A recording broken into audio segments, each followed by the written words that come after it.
Дорогие друзья, разрешите поздравить всех вас с профессиональным нашим праздником, с Международным днем музыки. Международный день музыки был учрежден 1 октября 1975 года решением ЮНЕСКО, и главным организатором учреждения данного праздника стал Дмитрий Дмитриевич Шостакович, великий советский композитор, композитор-классик 20 века. Как я уже сказал, во всем мире День музыки отмечается 1 октября с большими концертными программами, с привлечением лучших артистов и художественных коллективов. К большому сожалению, в этом году в связи с эпидемиологической ситуацией в стране мы не можем праздновать наш любимый праздник в очном формате.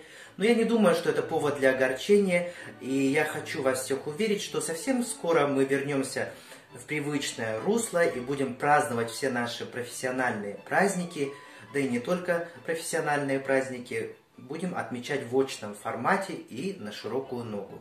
Желаю вам всем в этот прекрасный день творить вокруг себя невероятную красоту, любоваться прекрасным, быть в гармонии с миром, с музыкой и, самое главное, с самим собой. Пусть вдохновение никогда не покидает вашу душу, а здоровье, любовь, удача будут верными спутниками вашей жизни. С праздником!